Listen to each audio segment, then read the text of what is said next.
is not a good number. More than 100 Clark County students have been hit going to and from school. That's compared to 41 this time last year. Last month, 12-year-old Haley Ryan was killed after a school bus hit her while she was on her bicycle. Traffic report revealed that the bus driver was at fault. Also last month, 2 students were hit by a pickup truck near Canyon Springs High School. Fortunately, both students suffered non-life-threatening injuries. Since last year, the Clark County School District Police Department has added 2 traffic unit officers to enhance patrols around the district's 375 campuses.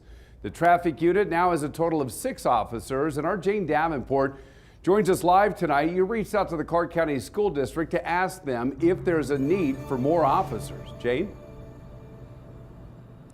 Dana, like you said, the Clark County School District tells us there are 6 traffic unit officers. That's in addition to their 203 police officers that are patrolling and protecting students at the district's 375 campus. Now, I reached out to CCSD with 3 main questions. The first one being if there are any plans to hire more than 6 traffic unit officers. The second, what's the distinction between a traffic unit officer and a CCSD police officer? And last, how do they work together to make sure students get to and from school safely?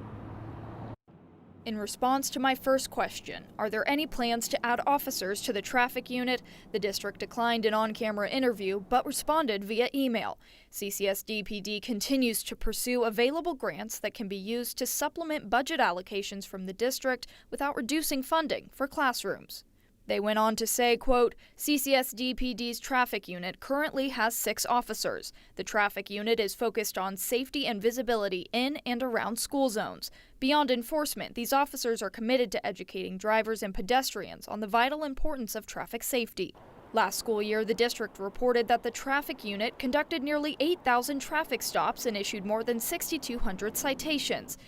But since then, student-involved roadway incidents have more than doubled. Ashley Brewer tells me she took matters into her own hands after her son was hit in a school zone, becoming a crossing guard outside of Arbor View High School. Now she's part of Walk Safely LV, a group advocating for safer school zones. We definitely don't have enough enforcement. We don't have enough manpower for that. So I see a lot of people just get away with it.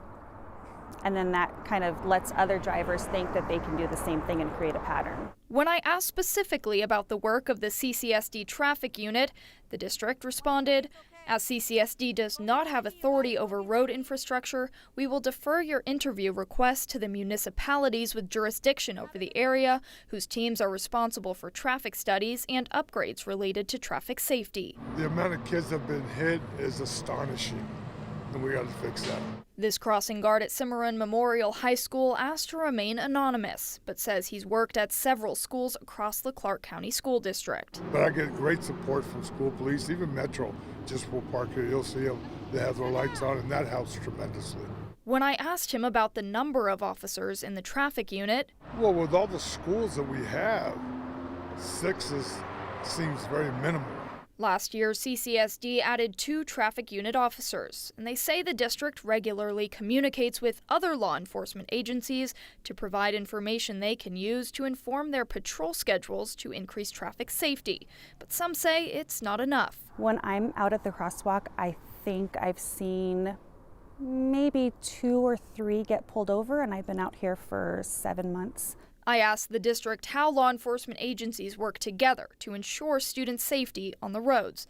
CCSD responded with, quote, constant communication and joint efforts to address potential safety issues and ensure a secure environment for students traveling to and from school. Someone's life is in the middle of the road and there are these huge vehicles coming towards them. I mean, that should be the #1 priority for everyone. Brewer tells me they're working to expand their nonprofit to include parents from other schools in the area to ensure safer roadways at all schools across the valley. Dana? Yeah, I know the school district is concerned about the rising numbers this year, way out of whack for sure. And you asked them, what are they doing to lower the number of student-related accidents? What did they tell you?